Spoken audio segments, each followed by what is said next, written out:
WTL. It's time! WTL. I think we got a show. Oh yeah, we got a show. WTL. And welcome back, everybody, to WTL. Where's the line? Nebraska's first and only sports betting show. Yeah. I'm your host, Andy Class, and joined by Jabron.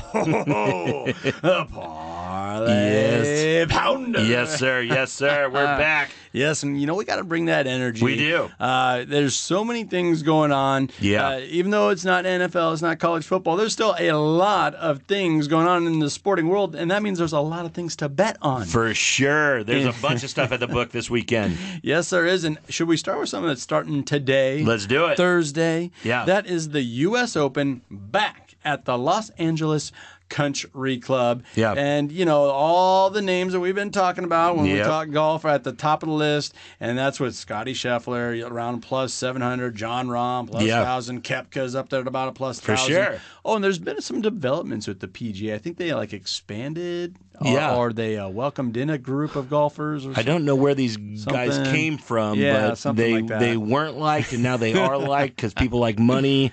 I don't really know how it all shaked out, but the live golfers, they won. What it looked like is, for the first time, a live golfer took down a major, and then they accepted him in the next week. We got to now. Brooksy, you son of a gun. You surly son of a gun. Yep. And there's so much speculation out there, but I do think it's good for golf. You've got all the best golfers. No doubt. Without a cloud hanging over it or something, whatever play the it tournaments is. you want to play. That's right. So, and now we are talking the U.S. Open. Yeah. Like I mentioned, back in Los Angeles. And I don't know, you probably want to start with some... Sleeper picks? Yeah. So that's not Scotty Scheffler, who I like. No, Scotty Scheffler is definitely on top of the board, Andy. A couple sleeper picks that I really like, Andy, and this is maybe not a sleeper pick or whatever, just because he's been playing so well, Andy, is Ricky Fowler is my guy. He's sitting there at a plus 4,500 to take down this tournament, Andy.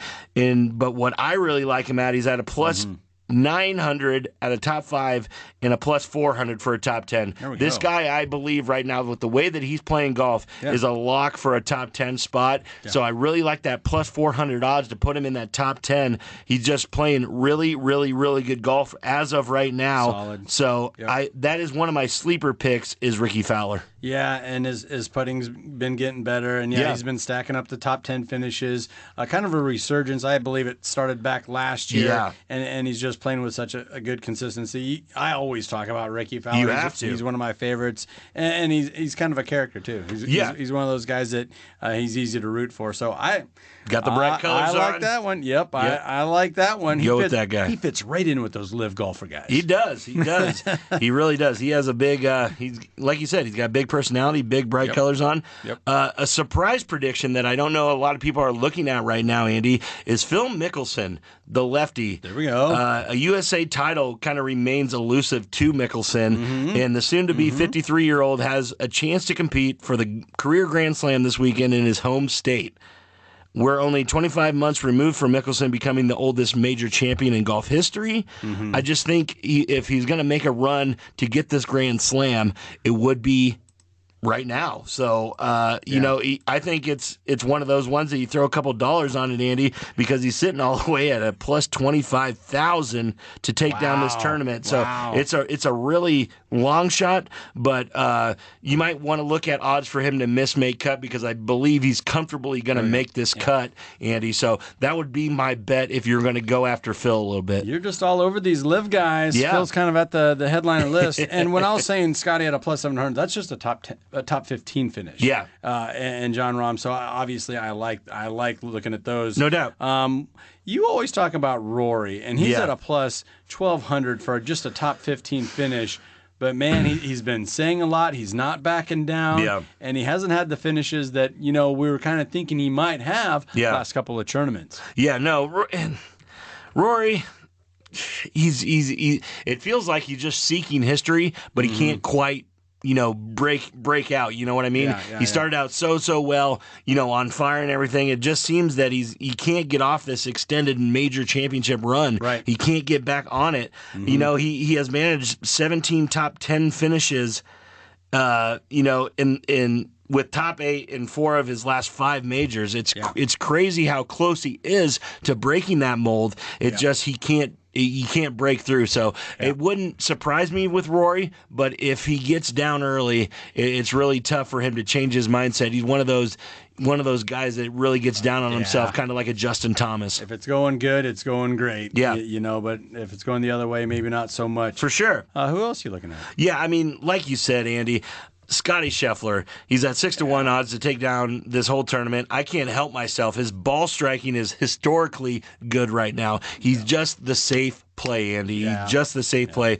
He'll be patient until the very end. He doesn't try to get crazy with stuff. He's just out there to have fun and try and do his best. If he putts at all, we're going to be talking about a 2-time major champion. This guy is the man. Scotty Scheffler possibly running the table on one of the great modern seasons in PGA Tour history this coming Sunday. I really think he's going to take down the tournament. I'm not arguing anything with Scotty Scheffler. No way, not me. What about your long shot? Yeah, long shot, Andy.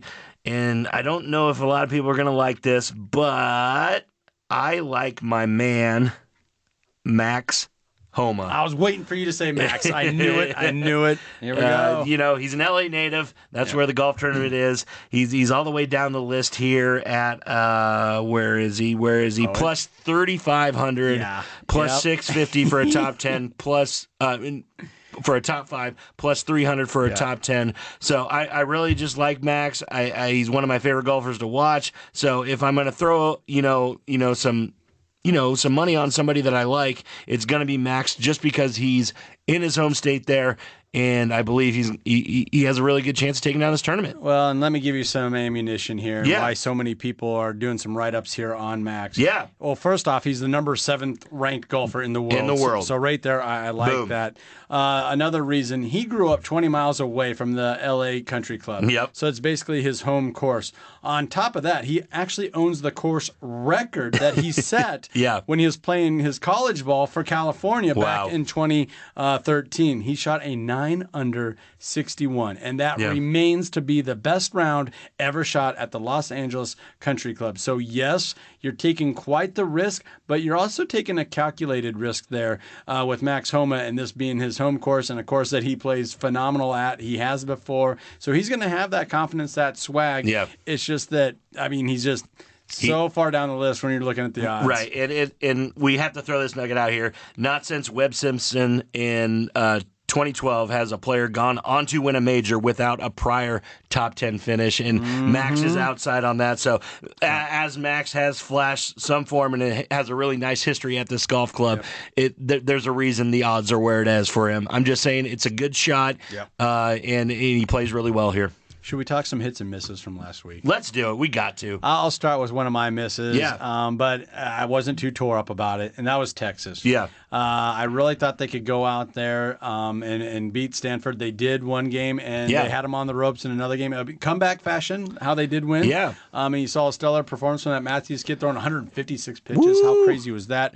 And then for it to, in the bottom of the 9th inning, for them to just lose a lazy pop-up for the 3rd out. And just fall between two outfielders and a shortstop running out there. What a way to not go to the College World Series. It was unbelievable. It should have went to extra innings at least and, let the chips fall where it may. But being a Nebraska fan, it's like, do I really feel bad, though? Yeah, no. I just feel bad because we picked them and they didn't win, but they were definitely in position to win. I had Texas too, but on the flip side of that coin, Andy, I believe we picked the College World Series pretty dang good. We both picked Florida, which is in Omaha this coming weekend. We both picked LSU this coming weekend, and we took a long shot with Oral Roberts, which really made it into the tournament as well. And I was all over TCU. Boom, the Horned Frogs. They're back in Omaha. Yes, sir. I didn't get completely on board with you with Oral Roberts, but you were all over the Golden Eagles. You really like what they did. And our next guest coming up, he was high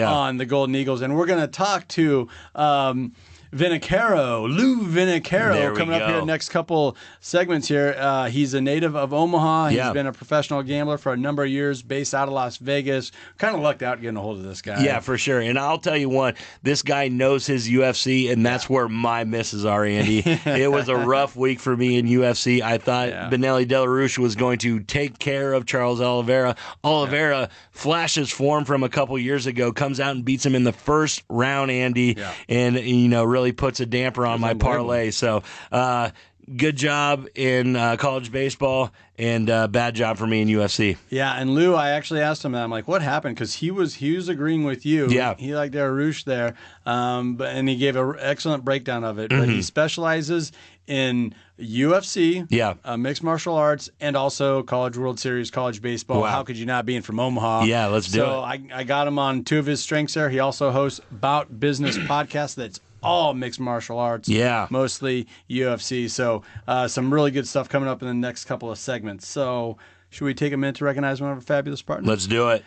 That is the Nebraska Brewing Company. World class in every glass. You actually found some Pickle Fight. The Pickle Fight. Yeah. What we've been enjoying here tonight. Was that in Lincoln? Yeah, Lincoln. Nice.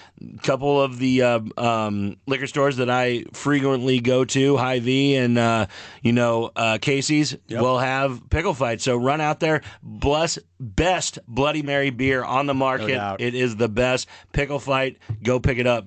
Yeah, and it's not too overwhelming either. If you just want a pickled flavored beer with just that subtle hint there, I mean, it's a little more than that. Yeah. But I love that pickle briny flavor. So there you go. World class in every glass. That is the Nebraska Brewing Company. Don't go anywhere, folks. This is WTL.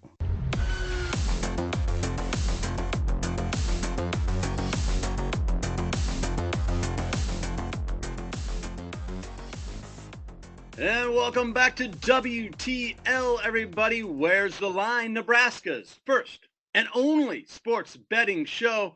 We got a special guest, as we promised in the first segment, Lou Finocchiaro, based out of Las Vegas. Lou, thank you for being on board with us. Absolutely love your Bout Business podcast. I listen to it all the time now. Well, first of all, Andy, thanks so much for having me on.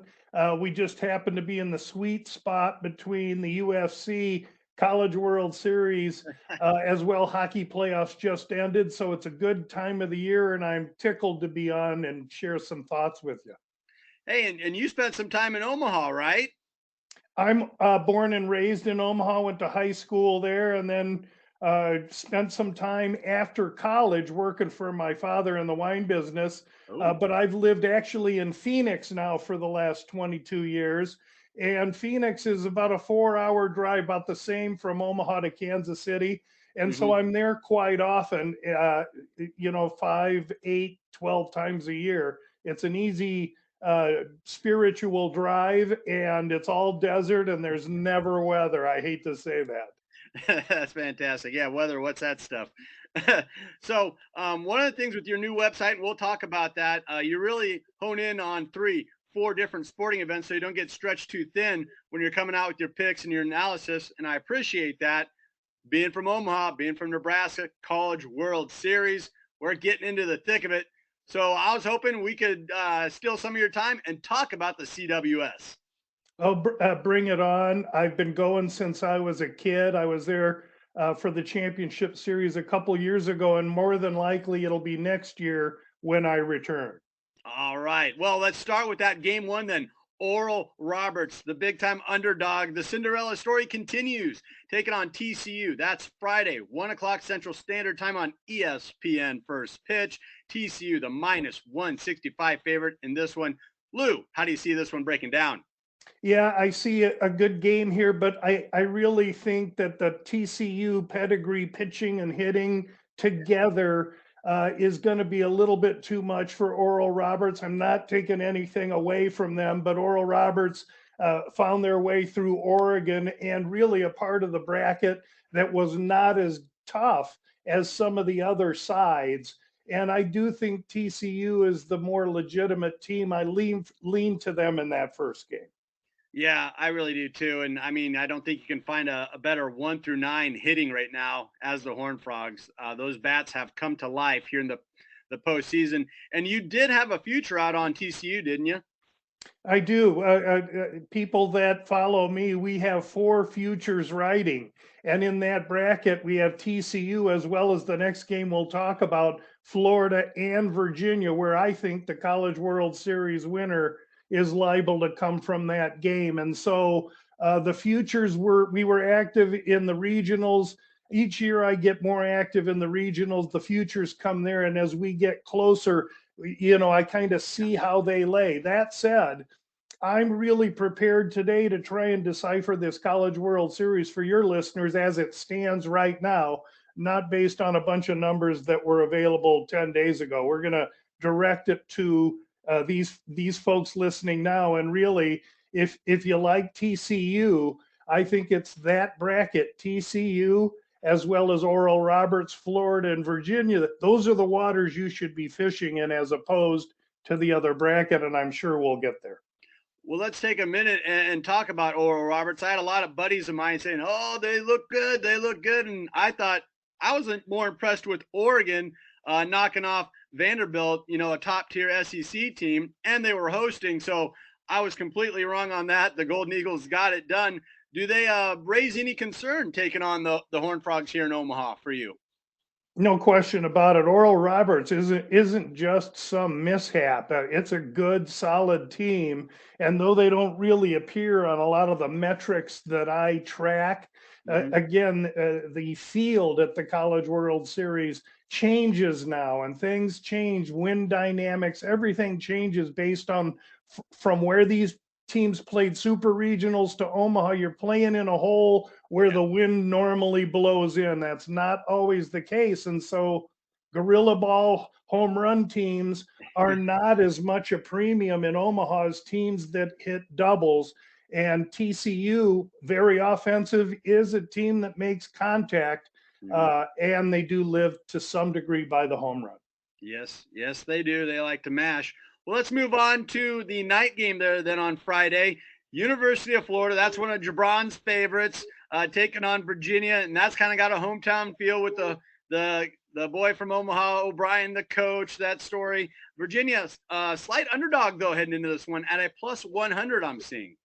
Yeah, that started as Virginia minus 120, Florida minus 110 based on starting pitching.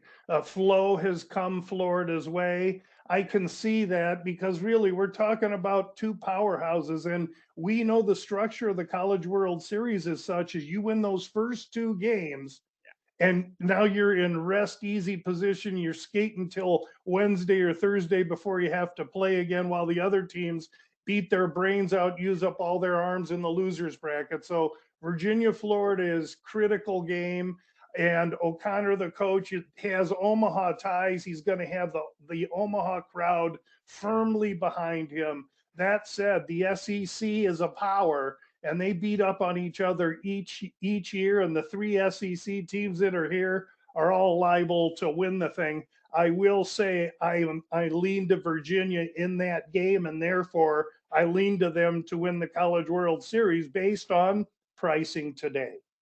Yeah, and like you said, it's going to be a little bit of a home field atmosphere with Virginia, with Coach O'Brien. I've already heard a lot of interviews on local talk radio in the Omaha metro area, so the fans are going to come back out.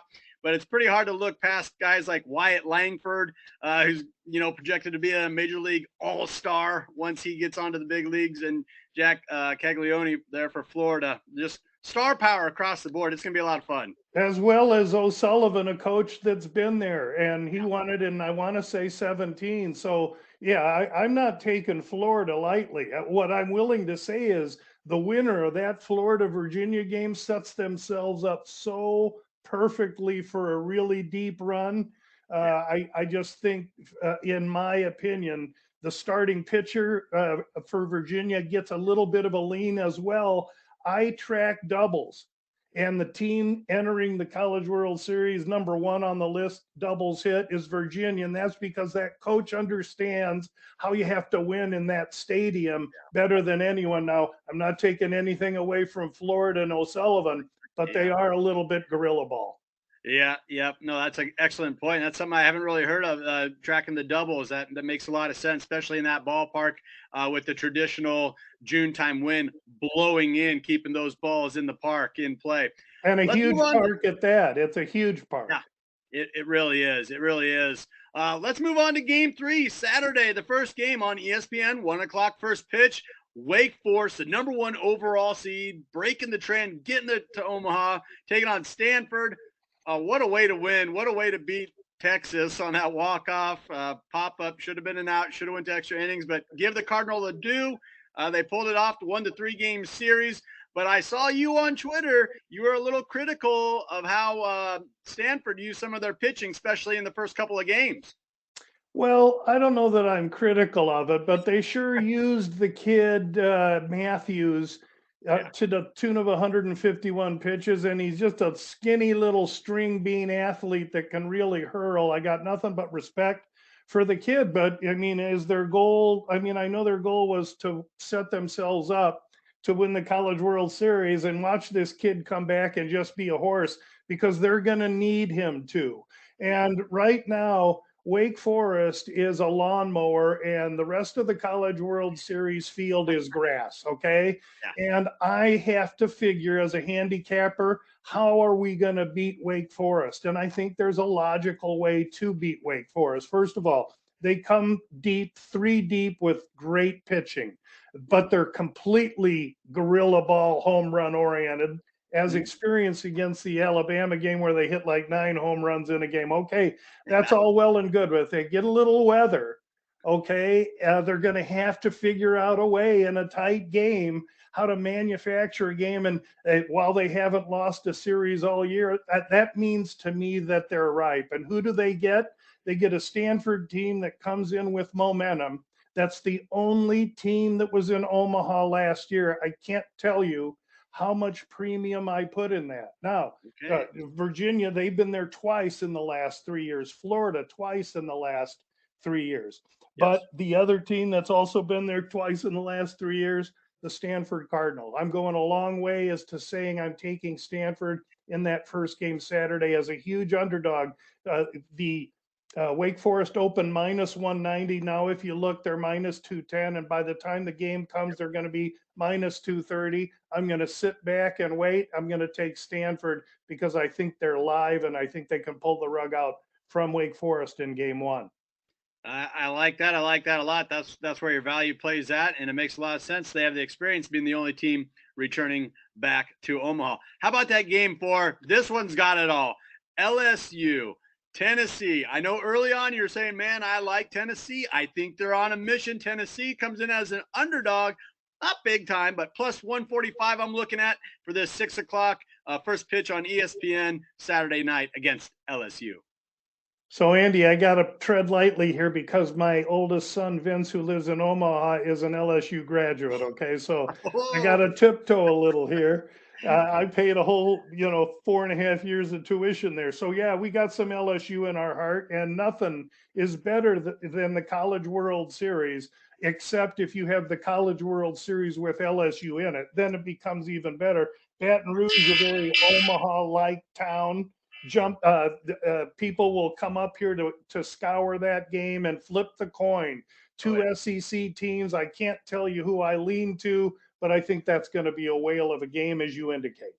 Yeah, I think it will be too. And you can't look past, LSU, they're known for their bats traditionally.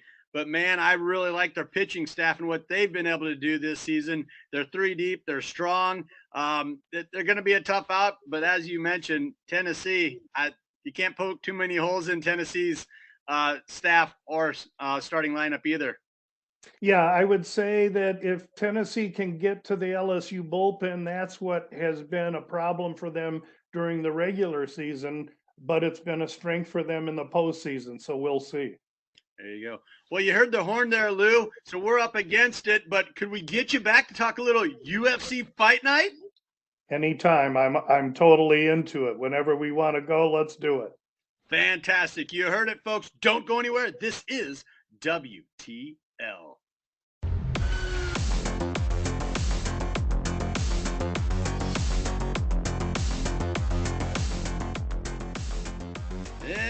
welcome back, everybody, to WTL. Where's the Line? Nebraska's first and only sports betting show. We got him back in the studio. That is Lou Finocchiaro of the Bout Business Podcast. And Lou, we're getting into your wheelhouse here. That is UFC Fight Night. And we got a good card coming up here, back at the Apex, back in Las Vegas. But you have another fight a little lower on the card here that you maybe want to take a first look at. Lou, thanks for joining us once again. Let's get into it. Andy, thanks again for having me on. This is great to share insight with my fellow Nebraskans, as I'm a Omahan by birth, and I'll always be. So in the main card of the prelims, there's a couple 135-pound fighters that are competing, but I think in this fight, one guy's kind of ascending and improving, and the other guy has been there and he's fought some great people, but at 36 years old, not only is he old to be a fighter, but a 135-pound fighter that relies so much on legs and cardio. 36 is really a little older than that. He's Brazilian, Rony Barcelos. He is the favorite in the fight, minus 220, maybe minus 215.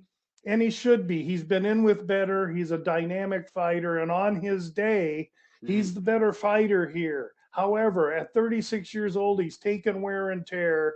He's lost 3 of his last 4. Meanwhile, on the other side of the octagon is Miles Johns. He's won 3 of his last 4, albeit lesser competition, but the momentum and the stepping stone is bringing him into this fight with momentum, focus, and surely the opportunity to gain a pelt like Barcelos for Miles Johns puts him right outside the top 15 in a really stacked bantamweight division. So whenever I look for an underdog in the UFC, I'm trying to find a young man or woman, a young athlete, who I believe is prepared to give us their absolute best on that night. And I think Johns is in a position to give me his best effort. And against a 36-year-old guy that's an old warrior, I think I'm going to favor Johns. He's currently plus 185 to plus 195, and I think he's a live dog in the UFC event this Saturday at the Apex. And that's what Jabron goes to, my partner. He talks about how Dana White tries to set the table for these young bucks to climb the ladder and get their opportunity. And a lot of times you see it this way, where it's a younger guy taking on an established fighter that has some age on him. And that age factor, that kind of has you raising an eyebrow in this one, does it? It does in any fight. I'll surely age, as well as how I project the fight to be, their statistical advantages for greater than 2 inches of reach in a stand-up fight, et cetera, et cetera. But age and size surely matter as well as wear and tear. But you have to take each one as on its own. It's hard to throw a blanket on anything. But I will say, the time has come where, unfortunately, we do have to look at the situation. Is this fight in Ireland, and is the young Irish lass getting a favorable matchup? This is now having to start to come into the handicapping process of the UFC. Is it good or bad? I don't give a hoot whether it's good or bad. It's just a fact, and therefore I have to undertake that due diligence in order to try and gain my advantage. So with that in mind, I'm going off script here a little bit, Lou, but hang in there with me. Last week we talked about that Oliveira and Dariush fight, and I was very curious what your thoughts were. So after we recorded, I listened to Bout Business, and you had the same thoughts as we did. We like Dariush. What happened there with Oliveira just jumping out and ending it with authority in round 1? Here's how I'll answer that. Sometimes, as I just explained, I'm looking for an athlete to be able to give their best on any particular night. I planned on that with 3 different fighters on that card. Builder was one who went out and completely spit up on himself. The other one was Miranda Maverick, who went blind for one of the rounds, but really got outfought. And the third was Dariush. And so those are indications to me that I need to reset and get back to my core foundation. I'll never change trying to anticipate how the fighter is going to come to the ring and offer us their best. But I really was on Oliveira most of the week, and it was late information that took me off, and I'm disappointed that I did it. But when you do what I do and I lay my business out in front of everyone to see, all my results are public and posted, then, there's no running around it. You make a bad decision, then you have to improve. Just like a fighter goes out there and isn't all there and has a bad night, you got to recover, or you can go home and curl up and cry to your mommy, but you don't get to be a 64-year-old handicapper doing that. That doesn't sound like the Omaha way to me whatsoever. That's right. Oh, boy, from Omaha. Well, let's move on to the main event. Number 3 contender in the middleweight weight class. That's Marvin Vettori taking on the number 4 contender, Jared Cannonier. I know Jabron loves both of these fighters. Cannonier is a slight underdog at a plus 145. I'm looking at a minus 165 here for Vettori. Lou, how do you see this one breaking down? Well, first of all, Andy, I have to say that currently I'm looking at a DraftKings screen, and that fight is now lined Vettori minus 115, Cannonier minus 105. What you gave out there is reflective of how this fight was opened. And so you can see there's been money that's come in on Cannonier, and I expect as we get closer to fight time, the money might come back to Vettori a little bit, but I'm not really here to predict where the money goes. I'm here to try and predict how the fight will work. And as I see this fight working, I see Cannonier, who, oh, by the way, trains in Phoenix's MMA lab just up the street. And that's a location where I go constantly to learn and improve my own skills, not by exercising or fighting in BJJ, but watching the pros compete and being able to ask questions and learn. So I'm close with that gym, and I think that Cannonier has distinct advantages here, despite the fact that he's 39 and Vettori's 29. That's a substantial age difference. Cannonier has fought at heavyweight, light heavyweight, now middleweight, and at middleweight he's fast. He's extremely powerful, and he's got a granite beard because he's been able to feel the power of the heavier guys, and 85 doesn't translate. Now he gets a guy in Vettori that's a bully, a temperamental Italian. Not all of us are, but Vettori is. And Vettori's going to want to just bull rush Cannonier into the fence and try and maul him, make it ugly. And I think what's going to happen is Cannonier is going to use his feet, use his technical ability, keep Vettori on the outside coming in a little like the Matador and the Bull, and he's going to sharpshoot at him, shooting counters as he comes in. I think once Vettori, who's stubborn, gets a taste of the Cannonier power, all of a sudden Vettori's going to revert to his wrestling, and that's what Cannonier is preparing for, I think. So this fight really, to me, looks like it goes 4 or 5 rounds. Vettori has got a thick cranium. He's not going to go anywhere. But I think Cannonier can outpoint him by using his feet, his technical abilities, his striking advantage. And I think this is a good spot for Cannonier. And at minus 105 or better, I think that's where I would land on this. And I think that's probably where I'll land on this.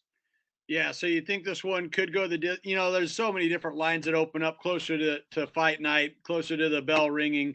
Would you like one of those where you're betting on it going the distance, or do you think one of these bullies, as you put it, might get the knockout, might get the submission early? I think Cannonier could catch him, but I don't plan on that. Rather, I'm just seeing it. They're putting out Fight Method, and so I'm racing to see Cannonier currently via decision is a plus 330. Mm-hmm. That's where I'd go. Now, Cannonier by KO, TKO, or DQ, meaning knocking him out, is plus 225. So it's priced less than the decision. I don't see it that way. I see Cannonier decision at plus 330. boy, it'd be hard for me not to have a little half unit there besides some kind of half unit on Cannoneer as well. I like that. I like that a lot. That's why we got you on the show, Lou. Hey, thank you so much for joining us. Where can folks find you if they're not on WTL and you're one of our guests? Where are you at? Okay, so thank you so much for letting me mention that, Andy. On social, I'm at GambLou. So Twitter is at GambLou. Instagram is GambLou. I'm all thumbs on Instagram, though. I'm pretty good on Twitter. But the really single point of focus for me now is the new webpage, www.gamblou.com. And that's where you can go for daily information, daily releases. We just got done with hockey. I'll start talking about College World Series as early as today. Anyone interested or has questions, email is lou@gamblou.com. And of course, each Friday, my Bout Business Podcast drops. It's about 16 minutes of just releases for that week's UFC cards. We keep a running total. In fact, so far this year, we're up about 9 units, running at 11% ROI. So we keep track of everything. We invite you to join in. It's free wherever you get your podcasts. And I sure want to just say thanks again for having me on. Let me visit with all the great folks in Nebraska. GambLou. We're Nebraska nice. We're especially nice to our own. And I got to shoot that right back at you. Thanks for hopping on and sharing some of that knowledge with us. And I have checked out your website. It is sharp. It looks nice. And we mentioned it in the previous segment. You really hone in on only 3 or 4 sports. So you're not stretched out trying to talk about horse racing, talk about baseball, talk about, water polo. You really hone in on just your keys. If I do, I bring someone in to do that for me, but it all modern business is specialization. You narrow focus to increase expertise. If you have a kid and they break their leg, you're not racing them to a dentist or an ear, nose, and throat doctor. They're a doctor, but they're not going to see him. You got to take them to an orthopedic. And so if you're listening to somebody that works every sport, you're listening to the wrong people. That's a fantastic analogy. I'll remember that next time Ozzy breaks his leg. Don't take him to the dentist. Don't take him to the dentist. Lou, thank you once again. Don't go anywhere, folks. This is WTL.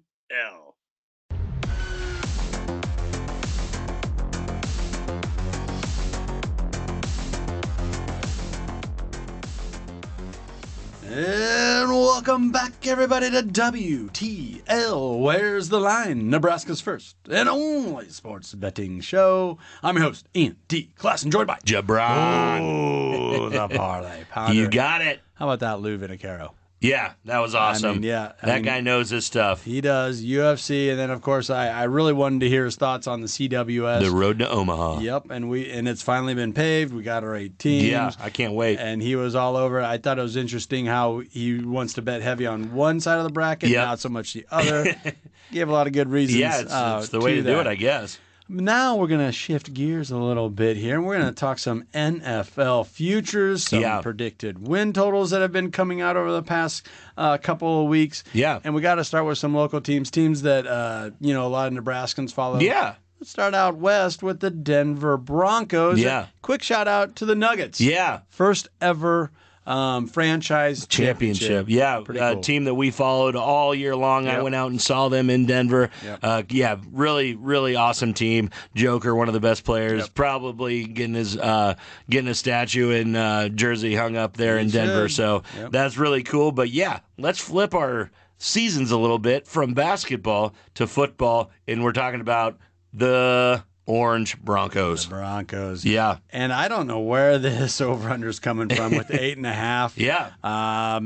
But that's where they're at. 8.5 wins. You got to think more people are betting on that under than the over. I just see so many holes that continue to exist. I know Sean Payton's there, but it's just, for me, it's like, well, here's another headline. We got Russell Wilson. Here's your headline. That didn't work. Well, here's the next headline. Here's Sean Payton. This should work. I just don't know. I feel like I need to see it before I believe it with Denver. Okay, I'll give you a few things, Andy, and I know that you're probably going to disagree with about all of this. Okay. The Denver Broncos, I think, comes into this season as probably the highest variance team that could make the biggest jump. They were so bad last year, and it seemed like the offense just didn't have an identity. And I think they have a coach now. The offensive line's a lot better. They have adequate pass catchers and what appears to be a solid defense. However, as we all know, the biggest X factor on the team is that old guy behind center, Russell Wilson. Russell Wilson was one of the most efficient QBs in his time at Seattle. That didn't work out in year one in Denver. Can they turn that around? With Sean Payton, it doesn't really make sense to me, Andy, because the teams that I remember him being very, very good with, it was high octane passing. Yep. And every team that Russell Wilson has ever been successful with, it's been run the ball, run the ball, run the ball, run the ball, run the ball, play action. Yep. Run the ball, run the ball, run the ball, play action. And I just don't see Sean Payton making that switch over to play-action football when, for one thing, I don't think Denver has an elite running back like Marshawn Lynch or any of those Seattle guys that can really take up this mantle. So I am hammering that under 8.5 wins. Yeah. I'm just saying that the reason that Bronco faithful can be a little bit, hopeful is that, they have a pretty, easy schedule is what I would say, and they have a bye week in the middle of the season that could really propel them. They still have to play the Chiefs twice. Chiefs aren't going to lose. Mahomes has never lost a road division game in his career when he starts. So I really think this is going to go under, and the Broncos are going to be scrambling to figure out what they want to do with Russell Wilson at the end of this year. I think your biggest improvement for Denver is their offensive line. They've added on to that. That looks good. And you talk about the receivers, and they are talented. They are fast. They can go up and get a ball. But they had that last year. They did. And you know what happened? Those guys were screaming at Russell Wilson during games on the field. Give me the ball. Give me the ball. It was embarrassing. Yeah, it was. It was embarrassing. So I would have to lean towards that under as well with the Denver Broncos. I just don't see them touching the next team that we're going to talk about, and that is their foes in the AFC West, the Kansas City Chiefs. Yep, 11.5 is the over-under I'm looking at right now, and this is kind of fun because it's right there. There's 17 games now in the regular season, so either way you can see a path for the Chiefs to go ahead and get to that 12 wins. It's not going to be easy, but it never is. I feel like the Chiefs were undersold in a big way last year, and they rose up, and I think they had an okay year. Yeah. It kind of wrapped up for them fairly well, didn't it? I think, a couple first-team All-Pros. They might have took that Lombardi Trophy home as well. Yeah. I went up and down this schedule, Andy, and I think the Chiefs are the most predictable when it comes to wins and losses.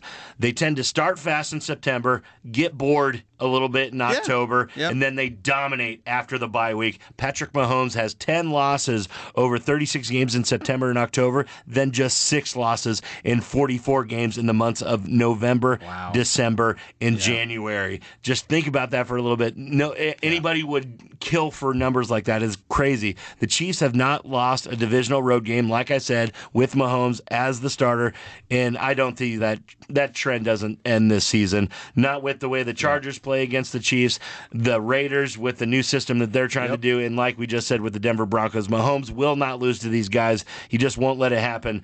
The Chargers, like we said, play their Super Bowl in Arrowhead, and the Bengals get their playoff revenge in Arrowhead, but those were the big losses that they had last year. I believe that they go over on this. I have a final record of 13-4. Kansas City Chiefs. I like that, and you're even giving me a game to play with there. Yeah. 4 out of the last 5 seasons, they've won 12 or more games. Yeah. Why do I think it's going to slow down now? Yeah. I don't. You don't. I don't at all. I think they're going to get to 12, 13, 14, whatever they're going to cover that. I agree. And it's just it's turned into like kind of a repetitive, almost boring story. It's like, Patrick Mahomes is that good. He's good. He can underhand a touchdown pass. He can sidearm a touchdown. It doesn't matter. I wish I had a quarterback on my team that could throw an overhand, and this guy's diving out of bounds, throwing it behind his head, throwing it underhand. So, he's pretty good, and their tight end is pretty good as well. Should we head up north? North Sucker. the northeast portion of the state of Nebraska, pretty much the entire north half of Nebraska, really gets behind the old Minnesota Vikings. Purple. Yes, they do. The Purple People Eaters. And they have an interesting over-under here at 8.5. Yeah. And we've talked to this. Remember Jeremy Odom? For sure. With the Right Way Sports Network.